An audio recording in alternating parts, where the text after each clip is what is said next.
Well, in the last few years we've made a lot of changes with the low interest loan program for our fishers in this area. There's 250 fishermen from across the island that have applied and got approved for that. So that's made a difference in interest of about 4%. We've also changed regulations for the buyers' licenses. Before, the former government had you had to apply 30 days before the season started in order to get a buyer's license. So it really hindered other buyers coming in to buy the product from our fishermen. We changed that, so now 24 hours, anytime throughout the season, they can get a buyer's license. Also peddlers' licenses we brought in to allow them to sell directly to the public, which was never allowed before. So these are some of the changes, but we also have some other ideas on maybe revamping low interest loans or a few other things to help our fishermen. On the farmer side of things, we have the ALICE program and our Future Farmer program, which we also have the Future Fisher program too to help.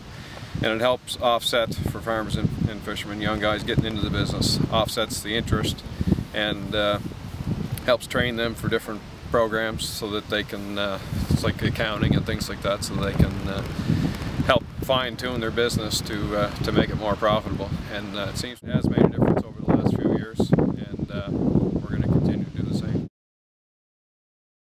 The primary industries are really a vital part of the community and the district and the PEI, and I think my job as MLA is to understand the issues that they face and work with them to help solve the problems of those issues, whether it be the middleman that seems to be making most of the money these days, whether it's getting the product to market or finding a market.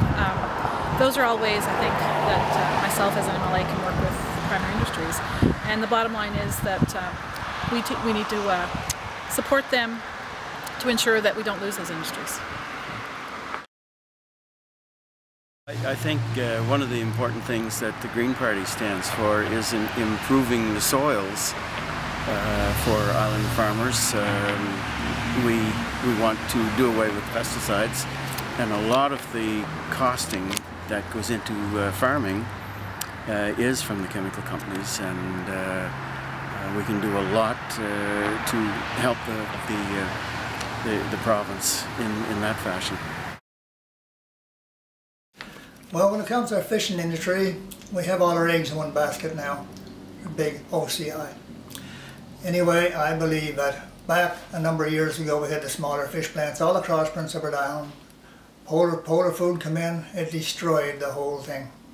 And anyway, I would like to see us go back to the smaller factories across Prince Edward Island. There was harmony back then, fishermen were happy, the workers were happy. It was just a different way of life, and now, where are we now? Everything's closed up, everything's in disarray, there's something wrong here. Let's go back to the old way, because we can't afford these big places.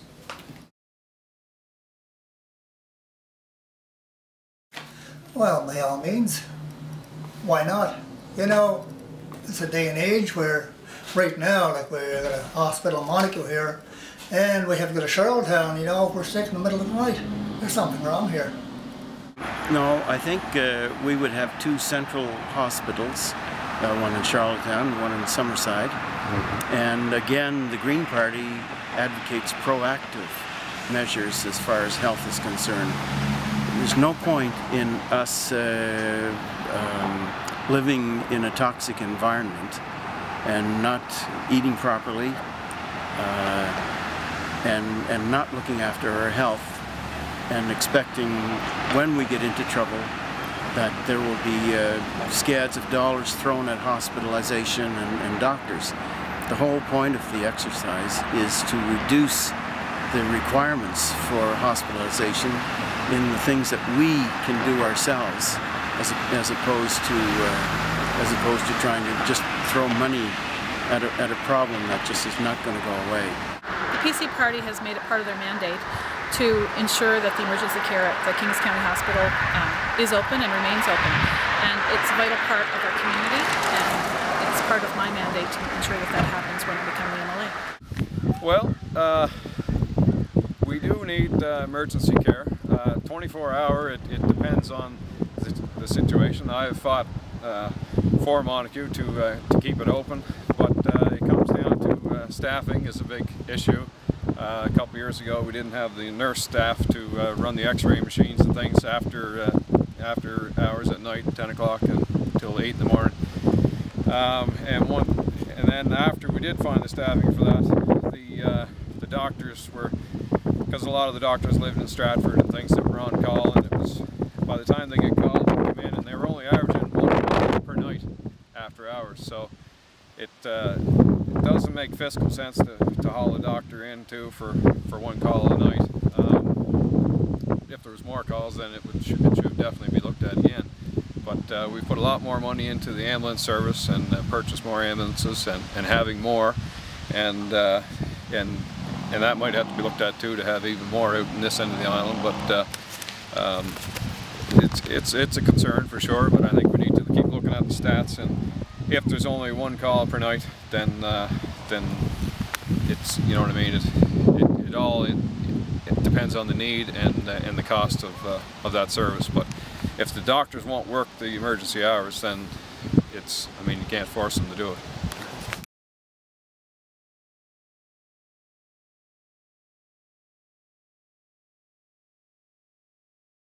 Right now it's important, I think, to ensure that we keep the jobs that we have to stimulate our economy. I think some of those jobs may be cut through attrition. We have an aging population and a lot of those people will be retiring.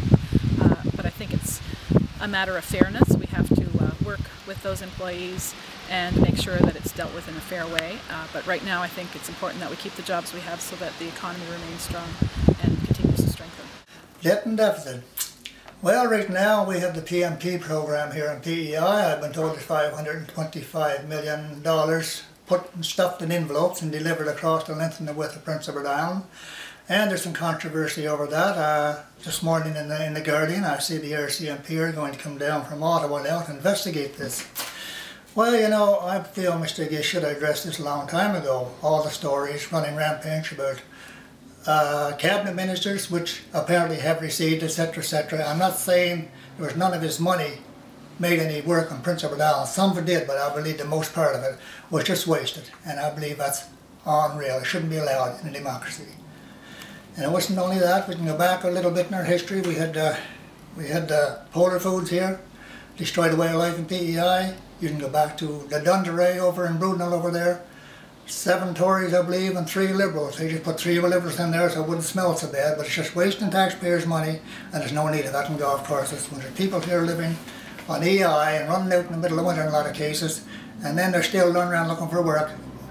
You know, it just goes on and on. It's never ending. It seems to be a short-term gain for long-term pain, and I believe we need the opposite. Well, the debt and deficit, the debt is a concern. And it has been for quite some time. I mean, if you look at former Binns government, when he started and when he finished, the provincial debt was up $700,000. So, and also under our government, it has gone up too. But people don't want their services cut, so it's always a balancing act, right? But we just did go through the worst economic downturn in probably 70 years. But we put a lot of money into infrastructure on rebuilding our roads. We did 800 kilometers of roads in the last 3 years. And also bridges, 3 bridges right in this area, Fox River, Greek River, Point Pleasant, have just been rebuilt. So that all creates jobs and keeps the economy going. No, that's nuts and bolts, and I just could not, I can't talk, I can't speak intelligently to that. Okay.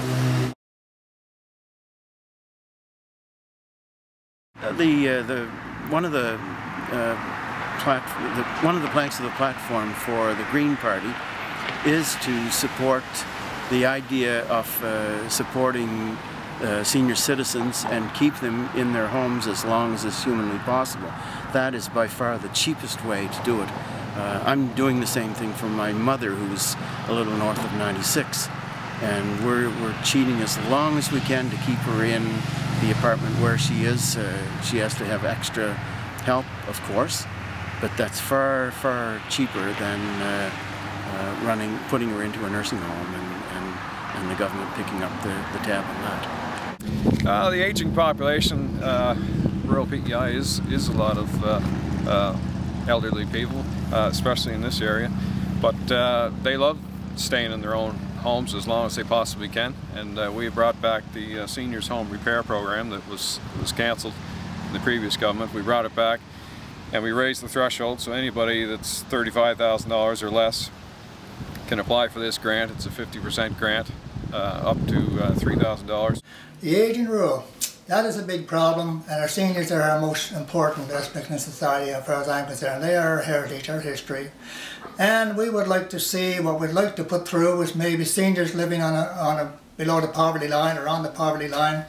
We would like to see their taxes annulled completely, because they are having a tough time trying to heat their homes and pay their taxes, property taxes. And property taxes we would like to see annulled for these seniors that are at a certain limit, like around 15,000 or whatever it might be, people on the poverty line.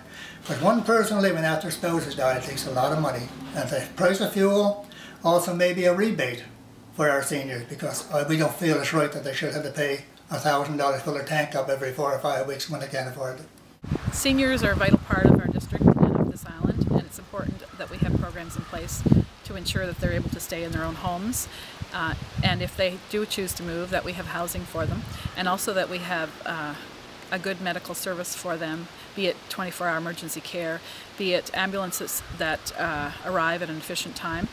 Any way that we can ensure that they feel more secure where they live, and to make their lives happier and healthier. Well, I guess that's a catch-22 question. It depends, I guess, what the promise was, but I think our government, if you look back from 07 to what our campaign was, we've delivered on over 90% of our platform. So as far as breaking them, I guess it depends what the issue was and what the promise was, but we've been quite diligent in coming forward with what, if we put it on paper, we follow through, and I think that's important for any party or any government to follow through with their campaign promises. But again, we went through the worst economic downturn in 70 years, so that comes into play too. So something that, and we didn't know in 07 that we were going to go through that downturn. So I mean, to fire somebody for